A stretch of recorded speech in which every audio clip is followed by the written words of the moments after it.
में उपस्थित प्रधानाचार्य महोदय, प्रबंधक महोदय और अन्य शिक्षक बंधु, प्यारे बच्चों, आपके प्रबंधक महोदय से विगत 2 महीनों से ये हमारी वार्ता हो रही थी कि जैसे कि अन्य स्कूलों में मैं जाता रहता हूँ, आपके भी स्कूल में एक कार्यक्रम करने की इच्छा है। मेरा मोटो रहता है, मेरी जिज्ञासा रहती है, मेरी इच्छा रहती है, मेरी अभिरुचि है कि शिक्षक बंधुओं से और छात्रों से जुड़ता रहूं।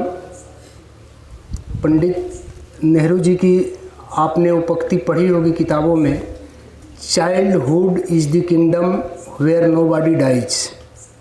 बचपना वह साम्राज्य है जहाँ किसी की मृत्यु नहीं होती है। तो व्यक्ति के अंदर अगर बचपना पनप रहा है, बचपना जिंदा है, तो उसको कुछ सीखने की ललक जीवन भर बनी रहती है, कुछ करने की ललक जीवन भर बनी रहती है। यही व्यक्ति अपने को वयस्क समझ लेता है, अपने को प्रौढ़ समझ लेता है, अपने को वृद्ध समझ लेता है, अपने को बहुत बड़ा ज्ञानी समझ लेता है, वहीं से उसका पतन शुरू हो जाता है। सुकरात ने एक बहुत बड़ी पंक्ति कही थी कि बहुत कम लोग जानते हैं कि वे कुछ नहीं जानते हैं। इस सुकरात की पंक्ति है, शायद आपको ये बात हमारी अभी न समझ में आई हो। सुकरात 6ठी शताब्दी ईसा पूर्व का सबसे बड़ा चिंतक था, दार्शनिक था, साइंटिस्ट था, मैथमेटिशियन था, पॉलिटिशियन था। उतना बड़ा ज्ञानी आदमी जब अपनी चिंतन में कहा कि बहुत कम लोग जानते हैं कि वे कुछ नहीं जानते हैं, ये सुकरात की पंक्ति थी। हम लोग उसके आगे बहुत गौण हैं। तो ये बचपना बनाए रखने के लिए हमको शिक्षा से जुड़ना होगा, शिक्षकों से जुड़ना होगा, छात्रों से जुड़ना होगा। जो इनोवेशन, जो विचार अभी आपके मन में आ रहे होंगे, हम लोगों को लाख तजुर्बों के बाद वो विचार नहीं आ सकते। शरीर की एक प्रक्रिया होती है, शरीर का एक उम्र होता है, जिस उम्र में हार्मोन्स के जरिए शरीर का विकास होता है। वह आप 7-8 वर्ष से लेके और 17-18 साल के बीच में 10 साल का एक ऐसा पीरियड होता है कि उस 10 सालों के अंदर प्रकृति ने, भगवान ने, नेचर ने वह शक्ति दिया है, शारीरिक और मानसिक, शारीरिक और बौद्धिक दोनों रूपों में, कि व्यक्ति उसका अगर डेवलपमेंट कर ले तो अन्य आकाश गंगाओं में भी जा सकता है। IIT पास करना, MBBS पास करना, IAS बनना, IPS बनना, टीचर बनना, ये बहुत छोटी चीज़ें रह जाती हैं। आपने भारतीय धर्मशास्त्रों में या कहीं कहीं स्कूलों पर भी लिखा रहता है, अप दीपो भव। हम अपने आप को ही नहीं पहचान रहे हैं, अपने दीपक को ही नहीं जला पा रहे हैं। हम भटक रहे हैं मृग मरीचिका में कि पानी वहाँ दिखाई दे रहा है, ज्ञान वहाँ बट रहा है, कोटा की कोचिंग बढ़िया है, दिल्ली की कोचिंग बढ़िया है, कानपुर की कोचिंग बढ़िया। हम भटक रहे हैं, अपने आप को नहीं पहचान पा रहे हैं कि हम क्या हैं, हम क्या कर सकते हैं। तो ये जो समय है आपसे इंटरेक्शन का, हमारा और कोई उद्देश्य नहीं है। न मुझे यहाँ कोई चुनाव लड़ना है, न कोई आपसे बात करने के बाद मुझे प्रमोशन मिल जाएगा, और न ही आपसे न बात करने की वजह से मैं घर चला जाऊँगा। दोनों बातें नहीं हैं। मेरी ड्यूटीज अलग हैं, कानून व्यवस्था, अपराध नियंत्रण, अपने थाने का मैनेजमेंट, प्रशासनिक मैनेजमेंट, ऑफिशियल मैनेजमेंट, हमारा काम दूसरा है। उस काम से समय निकालकर आधा घंटा 1 घंटा पर डे हम बाहर की एक्टिविटीज़ में अपना मन लगा रहे हैं, ताकि हम समाज के साथ चल सकें।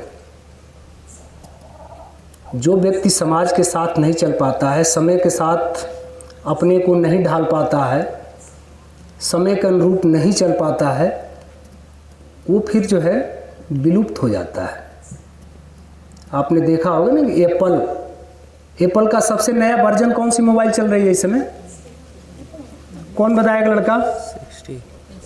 एप्पल का सबसे नया वर्जन मोबाइल कौन सा लॉन्च हुआ है, कौन चल रहा है इस समय मार्केट में, क्या बिक रहा है? हाँ बोलो, बोलिए, बेहिचक बोलिए, कोई बात नहीं, गलत होगा तो यही होगा। 16 देखो 16 चल रहा है, 16 प्रो मैक्स चल रहा है, 16 प्रो चल रहा है, मैंने वर्जन 16 चल रहा है। तो हर साल एप्पल क्यों चेंज कर दे रहा है वर्जन को? क्योंकि वो सोच रहा है कि हम हर साल अपने वर्जन में कुछ नए अपडेट नहीं लाएंगे, कुछ नए फीचर्स नहीं लाएंगे तो सैमसंग मुझे पीछे छोड़ देगा। सैमसंग सोच रहा है कि वीवो मुझे पीछे कर देगा, वीवो सोच रहा है वन प्लस मुझे पीछे छोड़ देगा। तो इतनी बड़ी कंपनियां अपने को प्रत्येक साल अपडेट कर रही है, तो हम और आप अपने को अपडेट नहीं करेंगे, समय के साथ नहीं चलेंगे तो कहीं ना कहीं पीछे छूट जाएंगे। ये हमने एग्जाम्पल दिया एप्पल, वीवो, सैमसंग, अपने को अपडेट रखना है। वही टीचर्स से भी मेरी गुजारिश है कि शिक्षा का जो पढ़ाने का जो तरीका है, अगर समय के साथ हम उसको नहीं अपनाएंगे, टेक्निक को पढ़ाने का नहीं अपनाएंगे, बच्चे उस टेक्निक को नहीं अपनाएंगे पढ़ने का, तो कहीं ना कहीं हम पीछे हो जाएंगे। दूसरे स्कूल आगे निकल जाएंगे हमसे, दूसरे टीचर्स आगे निकल जाएंगे, दूसरे स्टूडेंट आगे निकल जाएंगे। हमारा आज आने का उद्देश्य आपके प्रबंधक महोदय से कई बार के वार्ता के क्रम में, चूँकि पिछला माह नवंबर उत्तर प्रदेश पुलिस इसको यातायात माह के रूप में पूरे 30 दिन का कार्यक्रम चलाती है, जिसमें सड़क दुर्घटनाओं को रोकना और आम जनता में जागरूकता फैलाने का काम किया जाता है। चूँकि वो 30 दिन हमारा समय व्यतीत हो गया, वो अभियान के तहत हमने एक सर से अनुरोध भी किया था कि बच्चों में एक निबंध प्रतियोगिता कराएंगे। निबंध का टॉपिक भी हम लोगों ने डिस्कशन किया था, सड़क दुर्घटनाओं की रोकथाम पुलिस एवं समाज की संयुक्त जिम्मेदारी। तो शायद इनके पिताजी का या दादाजी का तबीयत खराब हो गया था, उसमें काफ़ी व्यस्त रहे प्रबंधक महोदय, वो कार्यक्रम नहीं हो पाया। अभी जो मेरा मिशन चल रहा है, और मिशन में विगत 7-8 वर्षों से चला रहा हूँ, लोगों को, छात्रों को मोटिवेशनल स्पीक के माध्यम से और साइबर क्राइम अवेयरनेस, जो डिजिटल क्राइम है, जिस युग में हम जी रहे हैं, इस युग में घरों में सेंध कम खुलते हैं, इस युग में डकैतियाँ कम पड़ती हैं, इस युग में लूट की घटनाएं कम होती हैं, इस युग में जो सबसे बड़ा ऑफेंस, सबसे बड़ा अपराध, सबसे बड़ा क्राइम है वो डिजिटल क्राइम है। और इसमें कौन कब शिकार हो जाए कहा नहीं जा सकता है। साइबर क्राइम हम सबके हाथ में ही है मोबाइल। कोई ऐसा परिवार नहीं है जहां 2-4 मोबाइल,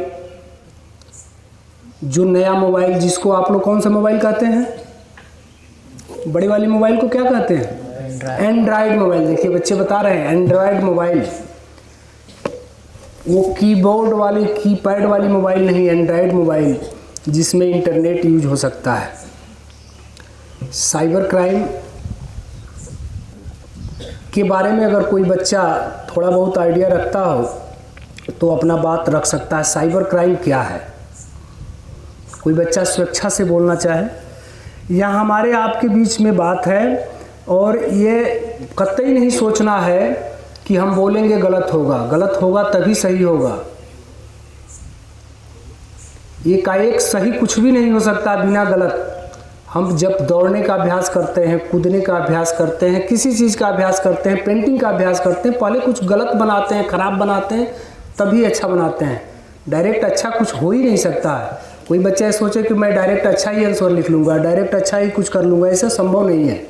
गिरना है, एक बार गिरना है, फिर उठना है, फिर गिरना है, फिर उठना है, तभी आप लगातार दौड़ते रहे।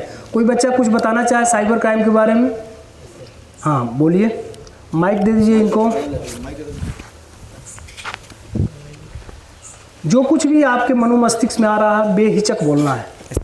साइबर क्राइम के द्वारा उपभोक्ता को मतलब बिना उसके अनुमति के उससे डेटा चुराया जाता है। बहुत बढ़िया। देखिए इन्होंने कुछ बताया और बिल्कुल सही बताया, डरते डरते बताया, सही बताया। साइबर क्राइम वो चीज़ है जब हम मोबाइल में, कंप्यूटर में, किसी भी इलेक्ट्रॉनिक गैजेट्स में हमने ऐसा सिम या वाईफाई कनेक्ट कर लिया जिससे इंटरनेट की दुनिया से हम जुड़ गए, नेटवर्क की दुनिया से जुड़ गए, तो समझिए कि उससे अपराध होने के चांसेस हो सकते हैं और उसी से अपराध होंगे। जब तक वो नेटवर्क से जुड़ेगा नहीं हमारा गैजेट्स, इलेक्ट्रॉनिक गैजेट्स, चाहे मोबाइल हो, कंप्यूटर हो, लैपटॉप हो, कोई भी गैजेट्स हो, अगर वो नेटवर्क की दुनिया से नहीं जुड़ा, इंटरनेट की दुनिया से नहीं जुड़ा, तो उससे हम अपराध नहीं कर सकते हैं। अब अपराध इन्होंने एक फॉर्म बताया, अपराध बहुत सारे अपराध होते हैं, हर आदमी के मन में एक एक विचार आ सकते हैं, उतने प्रकार के अपराध, इससे जितना हम लोग सोच सकते हैं उससे ज़्यादा प्रकार का अपराध इस नेटवर्क के माध्यम से कर सकते हैं। इन्होंने बताया कि किसी के अनुमति के बिना उसका डाटा एक्सेस कर लेना, डाटा चुरा लेना, ये भी साइबर क्राइम है। आपसे फ़ोन से बात करके केवाईसी अपडेट कराने के नाम पर, अगर घर परिवार में किसी का खाता बैंक में है तो बैंक वाले बोलते हैं केवाईसी अपडेट कराने के लिए, जिसमें आधार कार्ड, पैन कार्ड आपका मांगते हैं, अपडेट करते हैं। तो बैंक कभी भी आपके मोबाइल फ़ोन से केवाईसी अपडेट करने के लिए नहीं कहता है। बैंक हमेशा बैंक पर जाने पर ही केवाईसी अपडेट होगा।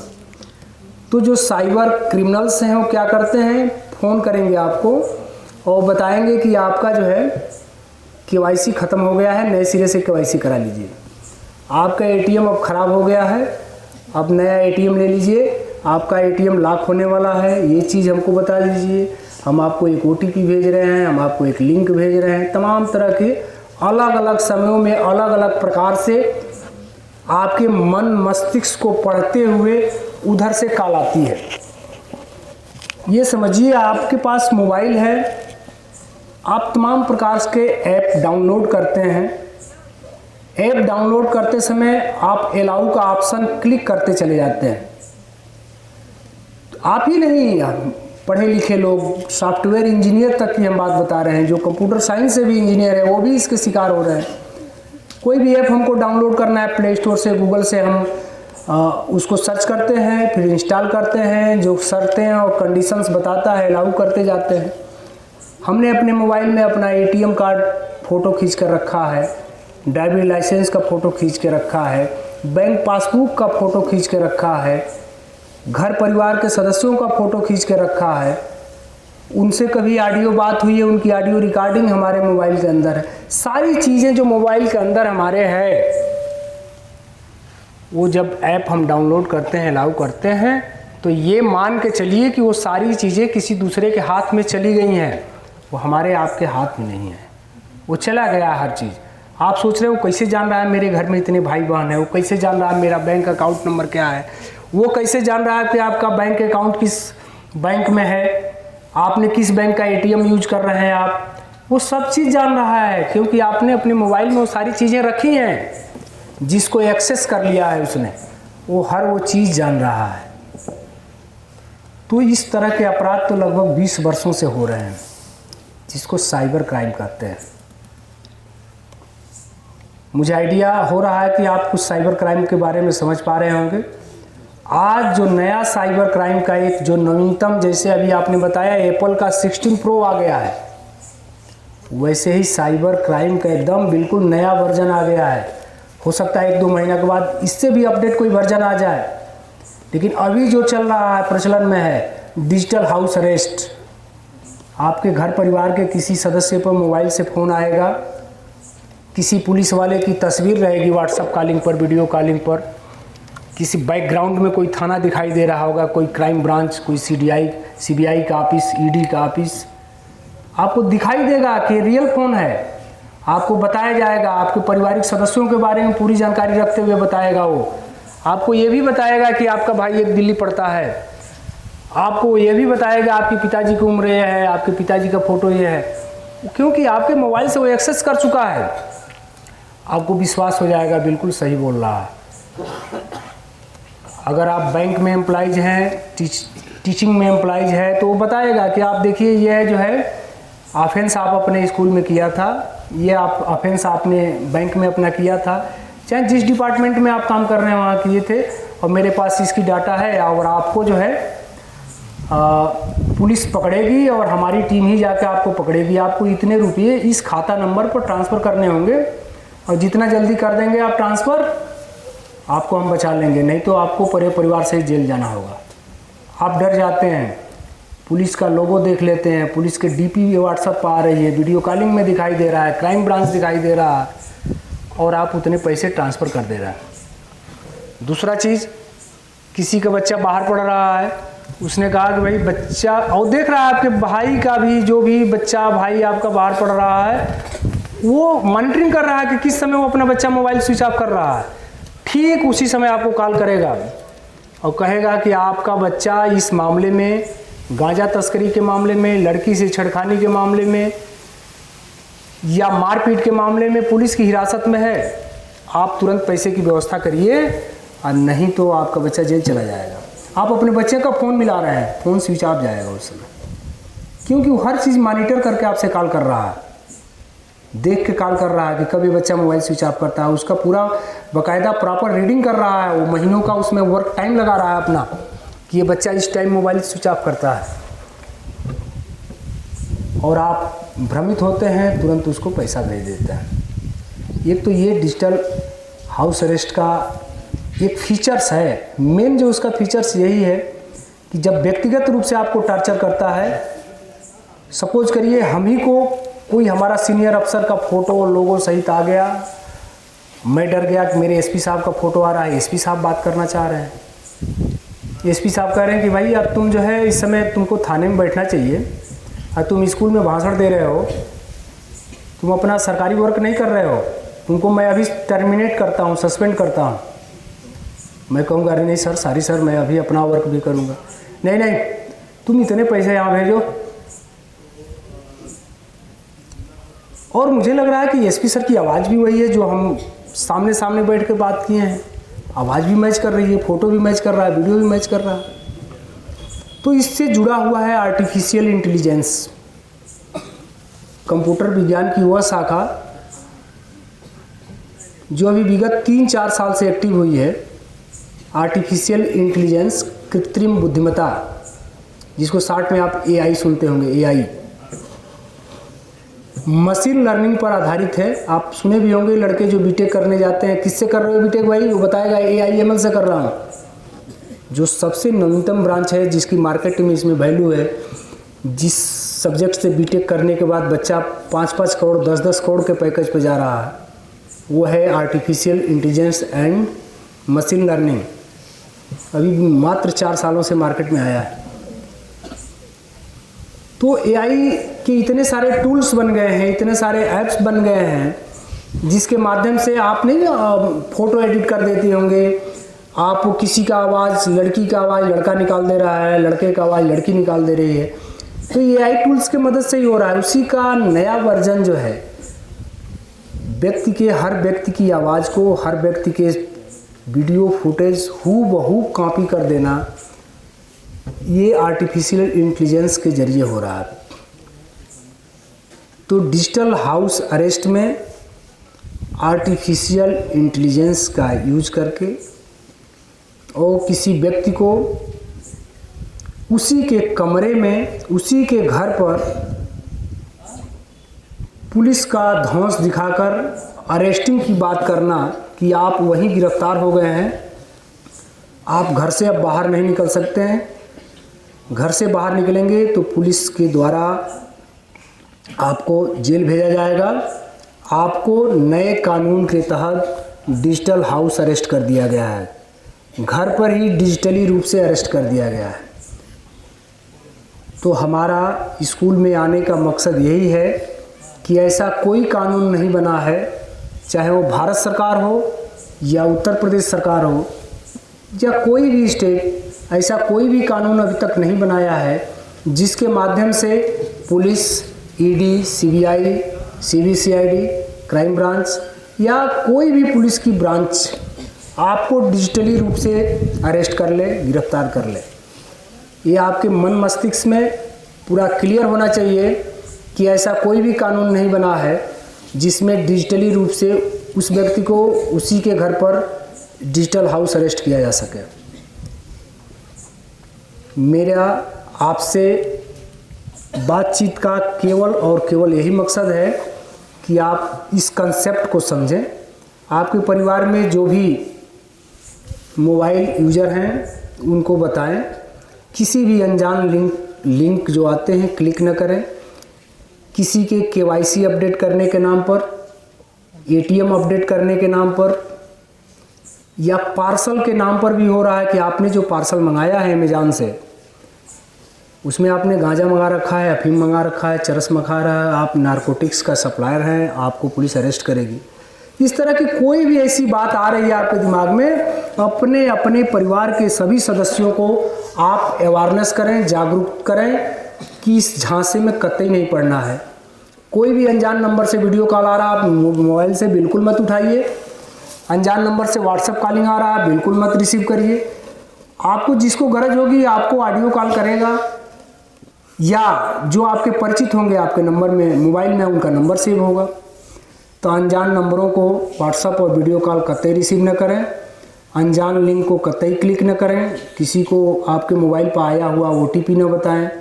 आधार कार्ड अपडेट करने के नाम पर, KYC अपडेट करने के नाम पर, ATM अपडेट करने के नाम पर, स्कूल फीस जमा करने के नाम पर, कोचिंग में, अच्छे कोचिंग संस्थानों में दाखिला के नाम पर किसी का चीज़ का भी प्रलोभन मिलता है, आपको ऐसे झांसे में नहीं आना है। तो हमारे आने का मकसद तभी पूरा होगा जब ये सारे बच्चे अपने अपने परिवार के कम से कम 2-2, 3-3 सदस्यों को जागरूक कर देंगे कि ऐसा नहीं करना है और साइबर फ्रॉड से आप बच पा रहे हैं, तो हमारे आने की उपयोगिता होगी। आपके सामने 2 ये जो बोर्ड टाइप का दिखाई दे रहा है, क्या बोलते हैं इसको बच्चों? Pamphlet, poster. तो जो ये पोस्टर 2 दिखाई दे रहे हैं, एक में आपको दिखाई दे रहा है कि क्या है डिजिटल अरेस्ट और डिजिटल हाउस अरेस्ट से बचने के क्या 3 तरीके हैं। मैं उम्मीद करता हूं कि मैं वो तीनों तरीके आपको बता चुका हूं जो इस पर लिखे हुए हैं। और साइबर अपराध पर नियंत्रण, साइबर जागरूकता, इसमें देखिए credit card fraud, electronic fund transfer fraud, website hack, ATM debit card fraud, money laundering, social media, Facebook, WhatsApp, Twitter, Instagram को हैक करना, इंटरनेट बैंकिंग फ्रॉड, कंप्यूटर बैंकों में खातों में हेराफेरी। दूसरा चीज़, ये तो बचने के उपाय हमने बताया कि ऐसे आप बच सकते हैं। ऐसे उम्र में हम साइबर क्राइम न करें, ये भी हमको सोचना है। तो साइबर क्राइम न करने का तरीका क्या है कि हम कोई भी ऐसा तस्वीर, कोई भी ऐसा ऑडियो, कोई भी ऐसा वीडियो, कोई भी न्यूड फोटो या आपत्तिजनक फोटो या धार्मिक फोटो हम अपने फेसबुक, इंस्टाग्राम, ट्विटर, यूट्यूब, जो भी आप स्नैपचैट, क्या क्या तमाम तरह के सोशल साइट्स आ गए हैं, इस पर अपलोड न करें। और ये आपको जानना चाहिए कि आप जिस उम्र में हैं उस उम्र में आपके द्वारा कोई ऑफेंस होता है और पुलिस कोई FIR रजिस्टर्ड कर लेती है तो आपका पूरा करियर चौपट हो जाता है। तो आप ऐसा काम क्यों करें जिसके करने से आपका करियर चौपट हो, आपके परिवार के लोग परेशान हों। तो आपको ध्यान रखना है। वैसे तो इस उम्र में आपको अभी मोबाइल यूज करने की आवश्यकता ही नहीं है, लेकिन बाय द वे घर पर आपको अगर मोबाइल आपके गार्जियन दे भी दे रहे हैं कि चलो आप जो है कोई चैप्टर मैथ का मैट्रिक्स पढ़ रहे हो, आबयू पढ़ रहे हो, प्रायिकता पढ़ रहे हो और आपको स्कूल टीचर द्वारा जो बताया गया उस दिन आप छुट्टी पर थे, नहीं पढ़ पाए, यूट्यूब से सर्च करके आप पढ़ रहे हैं तो पढ़ लो, 1-8 घंटा में कोई मनाही नहीं है। लेकिन ऐसा कोई कृत्य नहीं करना है कि आप किसी व्यक्ति, लड़की, लड़का, किसी का भी कोई फोटो, आप जिस भी धर्म से हों, दूसरे धर्म के किसी धार्मिक गुरु का, किसी देवता का, देवी का या जो भी उपासक हैं उनके किसी का फ़ोटो आप अपलोड कर रहे हो, कुछ उस पर कमेंट कर दे रहे हो, तो आपको तो ये आइडिया नहीं है, आपको तो लगा कि मैं तो प्रमोद मेरा नाम है और मैं तो विजय के फेसबुक पर कमेंट कर रहा हूँ, लेकिन आपकी हर गतिविधियाँ पुलिस द्वारा मॉनिटर हो रही है।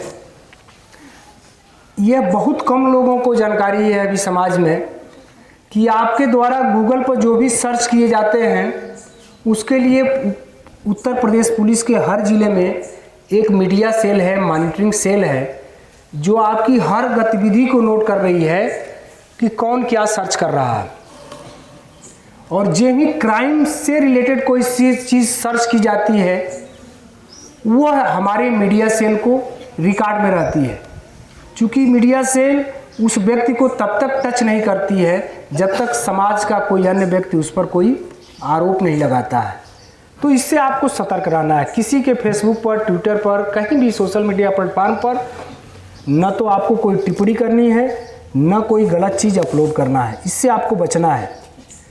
अभी आपकी जो उम्र में है, जो मैंने अपने लेक्चर के शुरुआती मिनट्सों में बताया कि बचपना वह साम्राज्य है जहाँ किसी की मृत्यु नहीं होती है, तो अभी आपको अपना बचपना जीना है। बचपना को आपको न जवानी के रूप में जीना है और न बुढ़ापे के रूप में जीना है। अभी आपको सीखना है। सीखना आपको बौद्धिक स्तर पर हो सकता है, शारीरिक स्तर पर भी हो सकता है। अभी आपको अपना शरीर मजबूत करना है, मस्तिष्क मजबूत करना है। दो ही चीज़ें आपको मजबूत करना है, शरीर और मस्तिष्क। कहा गया है sound mind exist in sound body. स्वस्थ शरीर में ही स्वस्थ मस्तिष्क का वास होता है। अगर आपका शरीर अस्वस्थ रह रहा है, अगर आप खुद स्वस्थ नहीं रह रहे हैं, तो आप स्वस्थ चिंतन नहीं कर सकते हैं। आपके बौद्धिक नॉलेज का मकसद ये कतई नहीं है कि आपने IIT पास कर लिया, आप IAS बन गए, आप IPS बन गए ना। इसका कोई मकसद नहीं है। जीवन का कोई मतलब नहीं है कि आप पढ़ लिख के कोई बहुत बड़ी नौकरी पा लिए। लाइफ का कोई मकसद नहीं है। आपकी उम्र में ऐसा लग सकता है कि सबसे बड़ी चीज़ पढ़ाई ही है, लेकिन जब आप 40 के बाद उम्र में जाएंगे या आपके परिवार के लोग गए होंगे, उनको एहसास होता है कि सबसे बड़ी चीज़ पढ़ाई नहीं है, सबसे बड़ा चीज़ स्वास्थ्य है। स्वास्थ्य आपका सही रहेगा, शरीर स्वस्थ रहेगा, तो रोटी और चटनी खा के आपको प्रसन्नता आपके चेहरे पर आएगी और आप समाज को कुछ दे पाएंगे। और जब आप बहुत बड़े IITian हो गए, बहुत बड़े साइंटिस्ट हो गए, स्वयं अस्वस्थ जीवन भर रह रहे हैं, तो आप समाज को कुछ दे नहीं पाएंगे। अपने लिए 1-2 लाख रुपया महीना तनख्वाह ले सकते हैं, अपने परिवार और समाज को आप कुछ नहीं दे पाएंगे और अपने इस शरीर का सदुपयोग नहीं कर पाएंगे। तो आपको उबन हो रही होगी तो बच्चा हाथ खड़ा कर देगा। जिसको अगर ऐसा लग रहा है कि बातें नहीं समझ में आ रही हैं, छोटे बच्चों को नहीं समझ में आ रही होंगी, जो मिडिल क्लास के बच्चे हैं, लेकिन जो 9, 10, 11, 12 के बच्चे हैं, ये आपके ज्ञान की बात है। और इसमें से अगर 5-10 बच्चा भी हमारी बात को मनन कर लिया और भविष्य में कभी हमारी आपसे मुलाकात हुई तो आप उस समय याद दिलाएंगे कि नहीं सर, बिल्कुल आपने क्या कहा था, सही कहा था। एक बगल का ज़िला है सिद्धार्थनगर, ऐसे ही मिडिल क्लास के बच्चे थे और मैं क्लास लेने के लिए 2018 में गया था। वहाँ पर कुल 35 बच्चे थे स्कूल में, कक्षा 8वीं में। उनको भी बात, जैसे कुछ बच्चे छोटे हैं, इनको नहीं समझ में आ रही होगी या उबन महसूस हो रहा होगा या 3 बजने का इंतज़ार होगा, उन बच्चों को भी ऐसे ही था। 2-3 बच्चे उसमें से कुछ ज़्यादा ही हमको एक्टिव अच्छे दिखाई दिए, तो वो बच्चे लास्ट तक बड़ी गौर से हमारी बात सुनते रहे। तो मुझे बहुत अच्छा लगा। मैंने 8 महीना फिर स्कूल को गोद ही ले लिया। उस समय सरकार की स्कीम भी थी कि थाना प्रभारी एक स्कूलों को गोद लेंगे। हमने उस मिडिल क्लास को गोद लिया। मैं 8 महीना कंटिन्यूस पढ़ाया, मुझे रुचि थी पढ़ाने में।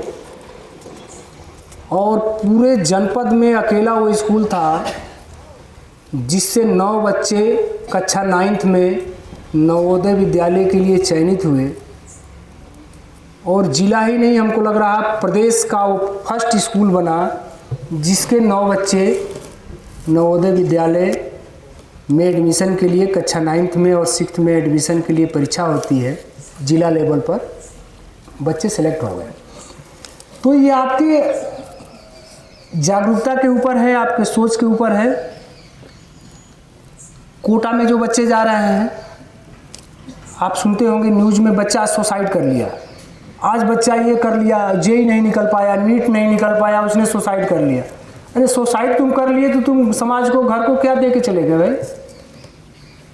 असफलता अगर किसी चीज़ में मिल रही है तो असफलता को डिफाइन करना बड़ा कठिन है। क्या चीज़ असफल है, क्या चीज़ सफल है, ये हमारे आपके बस के बात नहीं है। इस नेचर को समझना, प्रकृति को समझना, जहाँ पर मनुष्य केवल खुश हो रहा है कि हम चंद्रमा पर 2 व्यक्ति भेज दिए, अभी इस सौर मंडल से उस पार ही हम नहीं जा पाए, तो हम सफलता असफलता क्या समझ पाएंगे? एक मेरा मित्र बहुत पढ़ने में तेज था और इंटर तक मेरे साथ ही पढ़ा, प्रत्येक साल वो स्कूल का टॉपर रहा। उस समय जिस समय हम लोगों के 65% नंबर आए थे, तो हम लोगों को ज़िले में 10वां नंबर मिला था। वो प्रदेश का 3rd टॉपर था और उस समय उसको 82% नंबर मिला था इंटर में। वो IIT फर्स्ट अटेम्प्ट में ही पास किया, कानपुर से IIT किया और बीटेक IIT का टॉपर रहा। और उस समय 1.5 करोड़ के पैकेज पे अमेरिका में जॉब किया। इस समय का कम से कम 10 करोड़ समझिए। और एक मंदी का दौर उस समय आया, अभी आपको नहीं समझ में आएगा, ग्लोबलाइजेशन का दौर चला था, वैश्विक क्रांति चली थी। उसी में एक दौर आया था मंदी का दौर, अमेरिका के शेयर मार्केट लुढ़क गए, वहाँ की काफ़ी नौकरियाँ चली गई। उसमें उसको भी, जिस कंपनी में वो काम कर रहा था, नौकरी से निकाल दिया गया। नौकरी से निकालने के 2-3 महीने के अंदर ही उसने अपने को सुसाइड कर लिया। क्यों सुसाइड कर लिया? उसने असफलता अपने जीवन में देखी ही नहीं थी।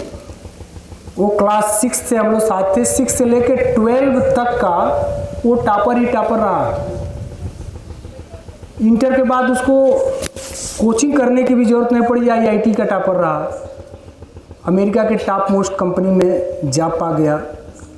और जब वो कंपनी बंद हुई, नौकरी से निकाला गया, तो सुसाइड कर लिया। क्यों कर लिया? क्योंकि उसने असफलता नहीं देखी थी। बाद में उसके अकाउंट चेक किए गए, 9 करोड़ रुपये उसके अकाउंट में थे। जिसके अकाउंट में 9 करोड़ रुपया बचत में हो और वो आदमी सुसाइड कर ले रहा है, तो परिवार को क्या दे के जा रहा है, समाज को क्या शिक्षा दे के जा रहा है? तो पढ़ाई का कतई मतलब ये नहीं है कि हम क्या पा गए, नहीं, हम अपने परिवार के लिए क्या दिए हैं, हम अपने समाज और देश के लिए क्या दे रहे हैं, और दुनिया को हमारे रहने और न रहने से क्या फर्क पड़ता है। ये चीज़ जब हम शो करेंगे, तब हमारे होने का, किसी विद्वान ने कहा है कि सिर्फ होने से कुछ नहीं होता है, अपने होने का हक अदा होना चाहिए। सिर्फ होने से, हमारी यहाँ थाना छावनी पर SHO पद पर तैनाती से कोई मतलब नहीं है।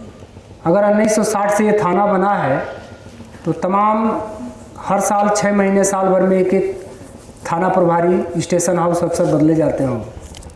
लेकिन किसी ऐसा भी कोई थाना प्रभारी आया था जो 1-1.5 साल पहले थाने का रूप ही बदल के चला गया। उसको थाने के क्षेत्र के सभी लोग याद करेंगे। जिसने थाने का, अब कभी इसमें से कोई थाना गया होगा तो 2 साल पहले जो थाना देखा होगा, 1.5 साल पहले थाना प्रभारी ने आकर थाने की सूरत और सीरत दोनों बदल दिया, तो उसको लोग नाम लेते होंगे। तो होने से कुछ मतलब नहीं होता है। हम अगर हैं तो हमारे होने का हक अदा होना चाहिए। आप अपने परिवार में एक बेटा एक बेटी के रूप में हैं, तो आपको गार्जियन को लगना चाहिए कि आप हैं। गार्जियन को महसूस होना चाहिए कि आप परिवार में हैं। मम्मी पापा के दुख सुख में आप उनको साथ दे रही हैं, उनकी परिस्थितियों को आप समझ पा रहे हैं कि पापा की, मम्मी की परिस्थितियां क्या हैं। क्योंकि अभी आपके पास वो ऊर्जा है, ईश्वर प्रकृति ने वो चीज़ दिया है कि इस उम्र में हम कुछ भी कर सकते हैं। इस उम्र में हम 100 मीटर की दौड़ 9 सेकंड में पूरी कर सकते हैं। इस उम्र में हम कोई ऐसी चीज़ खोज के दे सकते हैं जो हमको इस सौर मंडल से बाहर की दुनिया में भी किसी व्यक्ति को भेज सकती है। आपकी बौद्धिक क्षमता वो है इस उम्र में। तो आपको मन लगा के पढ़ना है। हमारे आने का मकसद केवल यही है कि जब कभी भी किसी मोड़ पर अगर मुलाकात हो तो आपको लगे कि हमारी 1-2 बातें आपके जेहन में, आपके हार्ड डिस्क, मस्तिष्क के हार्ड डिस्क में बिल्कुल बैठी हुई हैं, जो वहाँ से डिलीट नहीं हो पा रही हैं। तो आपको अपने परिवार का ध्यान रखना है, माता पिता को सोचना है, उनके फिगर को हमेशा किसी देवी देवता का तस्वीर मत कमरे में लगाइए, अपने माता पिता का तस्वीर कमरे में लगाइए। उनकी परिस्थितियों को याद करिए कि हमारे माता पिता ये ड्रेस कहाँ से दे रहे हैं, हमारे माता पिता जूता कहाँ से खरीद रहे हैं, हमारा माता पिता 50 रुपये केजी आलू बिक रहा है, कहाँ से सब्जी शाम को ला रहे हैं, हम बीमार हो जा रहे हैं तो दवा कहाँ से ला रहे हैं। यह चीज़ जब आप अगर करके संघर्ष स्ट्रगल करेंगे पढ़ाई में, तो वो पढ़ाई अपने आप के साथ साथ समाज और परिवार और देश को भी लाभान्वित करेगी। नहीं तो पिक्चर की दुनिया में आप देखिए, जो नेपोटिज्म के जरिए हीरो हीरोइन बन गए, उनका करियर साल से 2 साल के अंदर ख़त्म हो गया। आपको जल्दी आसानी चीज़ें समझ में आएगी, इसलिए बता रहा हूँ। नेपोटिज्म का मतलब जिनके परिवार फैमिली बैकग्राउंड था, पहले से उन पिक्चरों में लोग काम करते हैं, उनके बच्चों का करियर साल से 2 साल में ख़त्म हो गया। और जिन जिन एक्टरों ने स्ट्रगल कर, संघर्ष करके वहाँ तक मुकाम हासिल किया, वो आज जो है 80-85 की उम्र में भी चल रहे हैं। अमिताभ बच्चन को देखिए, कोई फैमिली बैकग्राउंड पिक्चर दुनिया का नहीं था। उनको ऑल इंडिया रेडियो में ऑडिशन के लिए गए थे, एंकर के लिए, उनको रिजेक्ट किया गया था। और आज उनकी आवाज़ को सब सुनते हैं। बहुत सारे प्रोड्यूसर और डायरेक्टर उनकी आवाज़ को अपने पिक्चरों में पैसे को खरीदते हैं कि आप इसमें ये डायलॉग बोल दीजिए, आप पिक्चर का जो इंट्रोडक्शन हो रहा है उसके जो कुछ डायलॉग आते हैं वो बोल दीजिए। आज उनकी आवाज़ को देखिए, केबीसी उनका कितना बड़ा हो। वो लोग क्या किए हैं, स्ट्रगल से वहाँ तक पहुँचे हैं। स्ट्रगल से जब आप किसी मुकाम को पाएंगे, जब संघर्ष से पढ़ के IITN बनेंगे, पढ़ के IAS बनेंगे अपने स्ट्रगल से, तब आपको उसका इम्पोर्टेंस समझ में आएगा और वो आपके लिए फ़ायदेमंद रहेगा, समाज के लिए रहेगा। अगर आप आराम से कोई चीज़ पा जाएंगे, अगर कोई बच्चा है, इसके गार्जियन या किसी माध्यम से इसको हाई स्कूल टॉपर बना दिया गया, इंटर टॉपर बना दिया गया, IIT पास करा दिया गया, सॉफ्टवेयर इंजीनियर बना दिया गया, तो क्या ये टिक पाएगा मार्केट में? नहीं टिकेगा, ये वहाँ से धराशायी हो जाएगा जब कंपटीशन का दौर आएगा। तो अपना स्ट्रगल, अपना रूटीन बनाइए लाइफ का कि हमको 1 घंटा शारीरिक गतिविधि करनी है, फिजिकल एक्सरसाइज 1 घंटा करना है पर डे। हमको माता पिता के जो परिस्थितियां हैं उसको अपने जेहन में हमेशा रखना है, उनको सोचते रहना है। हम और आप, पुलिस के लोग, मिलिट्री के लोग, टीचर्स, ये सब गांव देहात के लोग होते हैं और आप भी वही हैं। हम लोग जो भी पुलिस के लोग आए हैं, अगर हमारे परिवार में हमारी व्यक्तिगत पर व्यक्ति इनकम हमारा अगर 50,000 रुपया रहता तो मैं ये 50,000 की नौकरी क्यों करता? यानी कि हम आपकी जो हम लोगों को देख रहे हैं आप, और जो टीचर्स देख रहे हैं, जो साइड में देख रहे हैं, सबकी परिस्थितियां एक हैं। हम लोगों के लिए भोजन और सब्जी और दवा इतना ही सबसे बड़ा महत्वपूर्ण है, यही नहीं समय से मिल पा रहा। उस परिस्थिति को समझते हुए आपको संघर्ष करना है। और आपका वर्तमान संघर्ष क्या है? स्टडी है, पढ़ाई है। और पढ़ाई का एक मंत्र आज आपको हम दे के जा रहे हैं। और मैं आपके प्रबंधक जी से अनुरोध करूंगा कि ठीक आज के 1 महीने बाद 3-4 जनवरी में फिर मैं एक बार स्कूल में आऊँगा, क्योंकि फरवरी में आप लोगों के बोर्ड के एग्ज़ाम होंगे। तो मैं जनवरी में आऊँगा तो देखूँगा कि हमारे इस मंत्र को कितने बच्चे फॉलो किए हैं। एक केवल मेरा मंत्र है कि आपको, अगर आप साइंस के स्टूडेंट हैं तो 25 क्वेश्चन मैथ, 20 क्वेश्चन फिजिक्स और 15 क्वेश्चन केमिस्ट्री चाहे वो न्यूमेरिकल हो, फार्मूला डेरिवेशन हो, या डिफिनीशंस हो, या कोई कंसेप्ट हो, आपको लिखना है, लिख के याद करना है। मैथ के कितने क्वेश्चन बोलो? 25, फिजिक्स के, केमिस्ट्री के 15। इसको पर डे आपको रफ कॉपी पर इतनी बार लिखना है कि सोने से पहले आपको अपने मन से जब आप लिख ले रहे हैं तो उस रात में आप सो जाइए। ये केवल एकमात्र ये मंत्र हम बता रहे हैं।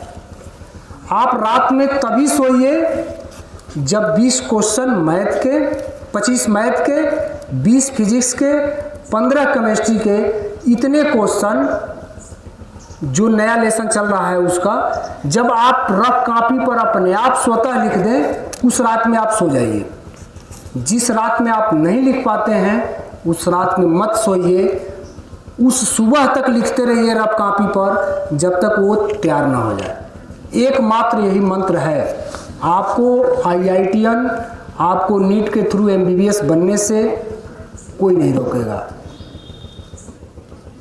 और जो ह्यूमैनिटी के स्टूडेंट हैं, जो इतिहास, ज्योग्राफी, इकोनॉमिक्स, सिविक्स के स्टूडेंट हैं, वो अपना बना लें कि उनके जो 5 सब्जेक्ट पढ़ाए जा रहे हैं क्लास 12 में या 10th में 6 सब्जेक्ट पढ़ाए जा रहे हैं, प्रत्येक के 10-10 क्वेश्चन रफ कॉपी पर लिख कर देख लें कि आज मैं सभी सब्जेक्टों के 10-10 क्वेश्चन हमने रफ कॉपी पर लिख लिया है, और तब उस रात में आप सो जाइए।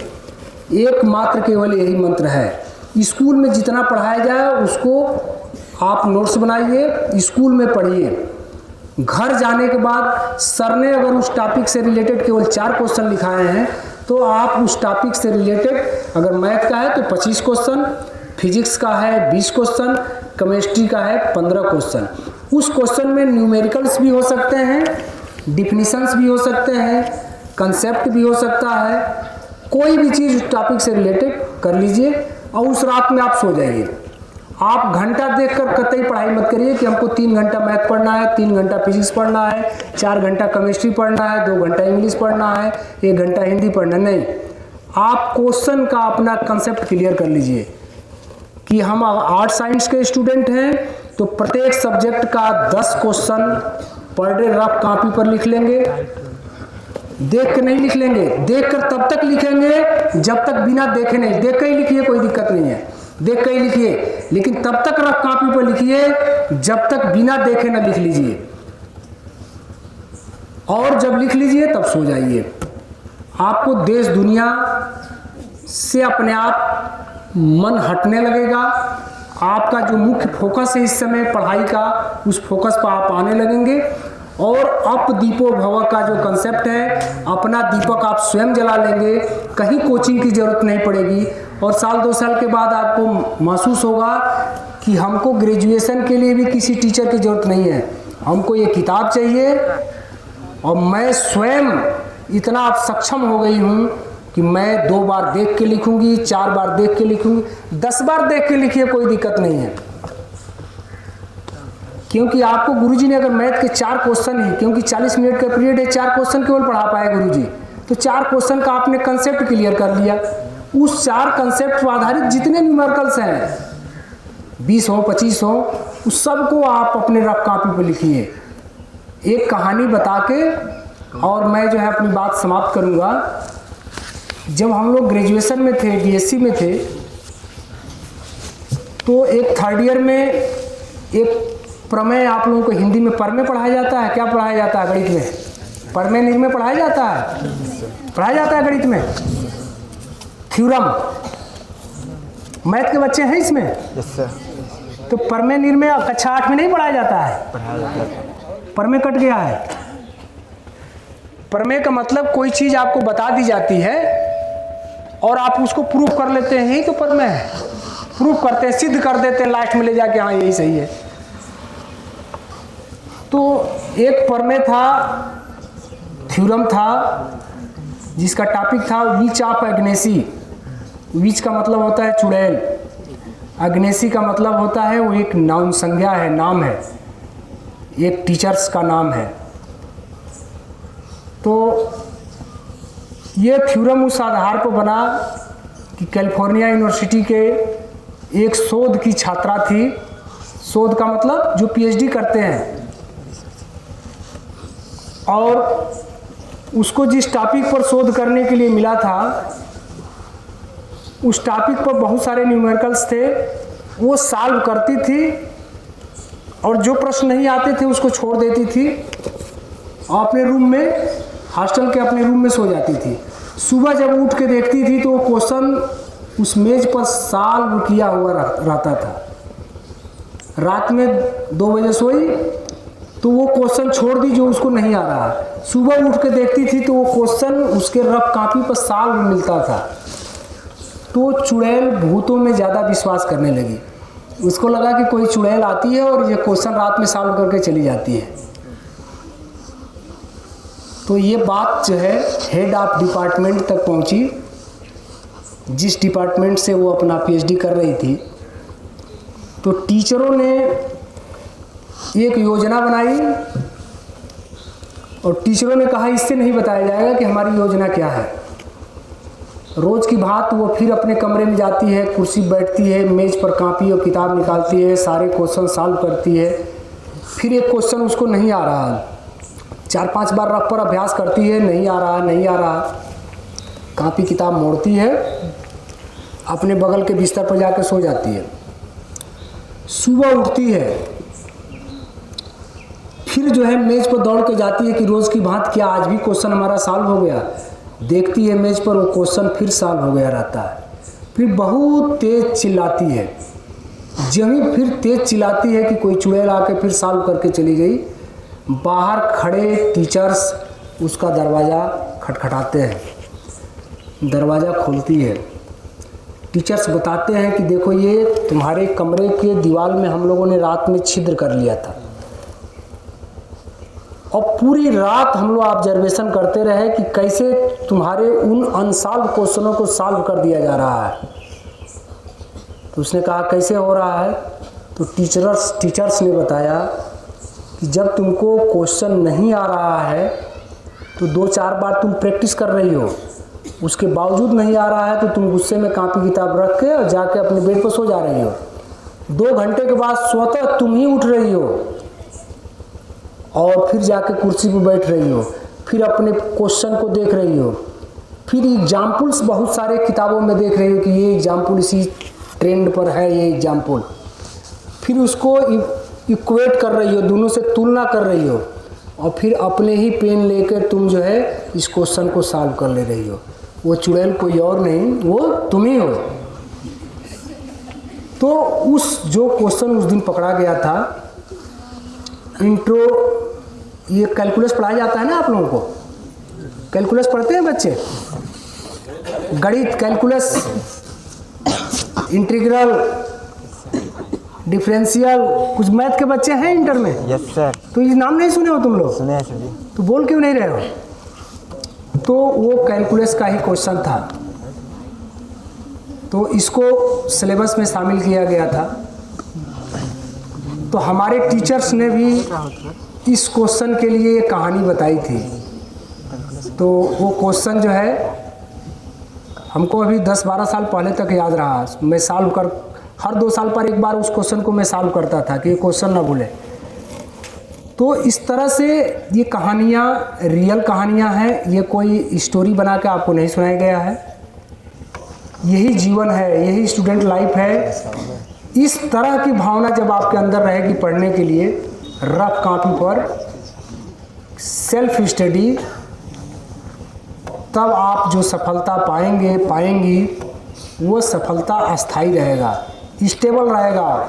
उस सफलता में अस्थायित्व तो रहेगा, वो आपके लिए भी फ़ायदेमंद रहेगा, समाज के लिए भी फ़ायदेमंद रहेगा और देश के लिए भी फ़ायदेमंद रहेगा। मैं उम्मीद करता हूं कि हमारी बातें आप लोगों को अच्छी लगी होंगी, और नहीं भी अच्छी लगी होंगी तो पुलिस के डर से आप लोग बैठे होंगे कि पुलिस पकड़ के लेके चली जाएगी। ऐसा बिल्कुल नहीं होगा। पुलिस का ट्रेंड बदल रहा है। आप हमारे दाहिने जिन लोगों को देख रही हैं, 2 महिला कांस्टेबल, ये सब BSc MSc लड़कियां, सब टैलेंटेड पुलिस अब आ रहे हैं। बहुत पढ़े लिखे लोग पुलिस विभाग को ज्वाइन कर रहे हैं और पुलिस में बड़ा आमूल-चूल परिवर्तन हुआ है। बातचीत करने का लहजा पुलिस का बदला है, पुलिस का जो प्रोफेशनल स्किल्स है, प्रोफेशनल नॉलेज है वो बदला है।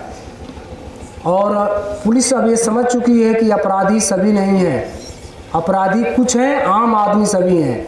अगर हमारे इस थाना क्षेत्र में 3 लाख लोग रहते हैं तो टोटल अपराधी 300 अपराधी हैं, बाकी 2,99,000 और 700 आम आदमी, सब सज्जन आदमी हैं। और हर गांव में मेड़, डार, नाली, नबदान, ज़मीन, इसके झगड़े अपराधियों के झगड़े नहीं हैं, ये हमारे अधिकार के झगड़े हैं। तो इन झगड़ों को हम लोग अपराधी नहीं मानते हैं। तो आप लोगों से भी अपेक्षा की जाएगी कि अगर कोई इसमें से कोई बच्चा पुलिस विभाग में आए तो भी समाज को कुछ दे सके, मिलिट्री में कोई जाए समाज को दे सके, इंजीनियर बने, डॉक्टर बने, IAS बने, विधायक बने, सांसद बने। आप जहाँ भी जिस फील्ड में भी जाएंगे अच्छा करेंगे, बस आपका स्ट्रगल मजबूत होना चाहिए।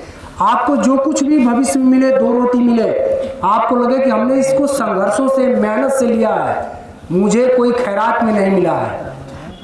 और कबीर दास की दो पंक्तियों के साथ मैं अपनी बात समाप्त करूंगा कि धीरे धीरे रे मना धीरे सब कुछ होए, धीरे धीरे रे मना धीरे सब कुछ होए। उसके बाद किसी को याद है आप लोगों में? कौन बताएगा? किसी को याद है कबीर दास की पंक्तियां हैं? शाबाश बेटा, शाबाश, बहुत बढ़िया। माइक दो भाई, बेटा को माइक दो। चलो अब इसको मैं रिवीजन भी करा दे रहा हूँ, फिर उसको बोलना। धीरे धीरे रे मना धीरे सब कुछ होए, माली सींचे 100 गड़ा ऋतु आए फल होए। बोलो बेटा। धीरे धीरे रे मना धीरे सब कुछ होए, माली सींचे 100 घड़ा ऋतु आवत फल होए। बहुत बढ़िया, शाबाश, ताली बजा दो भाई, बहुत सुंदर, शाबाश, थैंक यू।